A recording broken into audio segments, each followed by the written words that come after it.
A lot of the learning is done by the students, and you know yourself, a lot of our methodology is about putting the onus on the students quite often, rather than us, reducing teacher talk time, that kind of thing.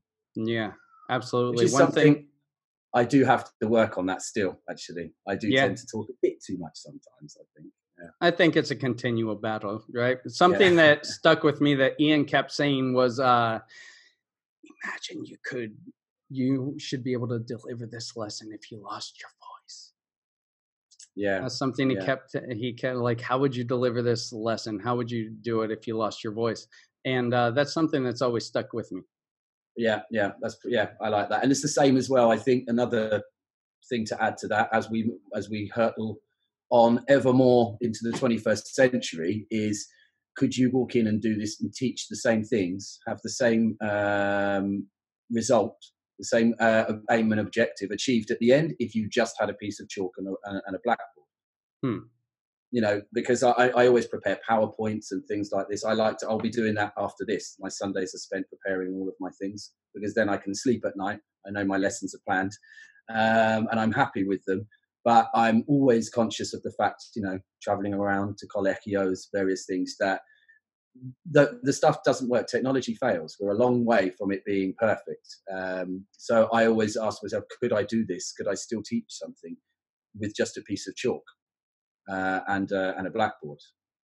That's very good, useful advice too, because like you said, sometimes technology, it just fails. And if you have your entire thing built around like website, online resource, and then PowerPoint, and then maybe YouTube, and then, the Wi-Fi is down, or we're not allowed to use this classroom's computer, or anything happens. Like, then you're kind of like, and you must have been there. You must have been there before. It's happened to me in the past. And I was actually trying to do a lesson about the Watergate, scandal, which is kind of ironic with things happening in the world right now. But I was trying to do a lesson about that, and I poured my heart and soul into it. It was my first year teaching as well. And everything failed. I had these beautiful video clips. I can't remember the name of that great film.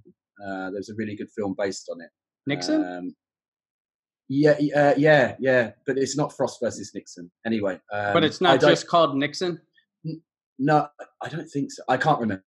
It was over a decade ago. It just failed. And I just remember sweating profusely, and just feeling the heat. And it was horrible. It was a horrible feeling. And I told myself that is never going to happen again, because I had to abandon the lesson. Essentially, I didn't know how to carry on, because I based it so heavily on technology that I had to use it. So as much as I adore technology, I know that I have to sort of approach it at arm's length to a certain degree, because you have to be prepared. Was that in front of adults too? Yeah, that was. Yeah, it was a group of adults. It was my first year, so it was even worse. My first academy. I really didn't want make any mistakes, but it was a good learning experience, like all of these horrific teaching experiences. And I just said, look, we're going to abandon this and do something else. And I think that's another thing, as teachers, know when to abandon something, and don't be ashamed to do it either. Actually, I have absolutely no shame in saying, do you know what? I don't think this activity is working. You're not really enjoying this, are you? And just sort of be honest with your students, and just say to them, this isn't working. I think, should we do something else? Yeah, do something else. Yeah. No, I agree. I don't think that worked very well. And I tell them through the process. I talk them through the process. I say, I thought this would be a great idea. I thought maybe we could do that. But in reality, no, I think this is too difficult, or it's not really very fun, or it's too complicated, isn't it? And that's fine. And I don't feel shame. I don't feel bad. I just think that didn't work. I'm not perfect, That is such great advice. And that's exactly the kind of thing that I want to share with like younger teachers too, that like, it's okay. Show your human side, Absolutely. That is honestly I would say the secret to my personal success is exactly that. Yeah. Exactly. Like things happen. We have ideas we think will be great, and they turn out, oops, this it just falls flat, or the art of saying, I don't know. Like that's. Yes. Yeah. And like, the art how of do you use whom? How do you use whom in a sentence? You know what? That's Let's great look question. That up together. You know? Yeah. Well, let's find out. Or that kind of thing. When that happens, I always I open it up to the class. Absolutely. And if they don't know, and I think it's worthwhile, something like whom is a great example. Actually, I would then say to them, "Okay, you've got 5 minutes. Let's see who can come up with the best definition. Go." And I'll allow them to use their phones, for example. Oh, that's great. Let them go on. Let them search it up, because also it's saying to them, hey, if you don't know something, look it up. Teaching them how to research. Why not? I mean, like I said, with technology, I am very, very pro technology. You'll see a couple of references to it today. I really think this is the world we live in.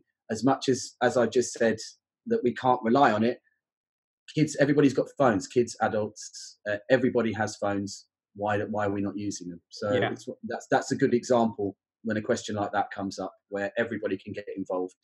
And especially if none of them know the answer, then it's beneficial to everybody. You know? Yeah. And that's better, like, even then, like, normally I'll just like Google it, you know, on the board, but even getting them to research it for themselves, that's even better, because it's teaching them how to search things.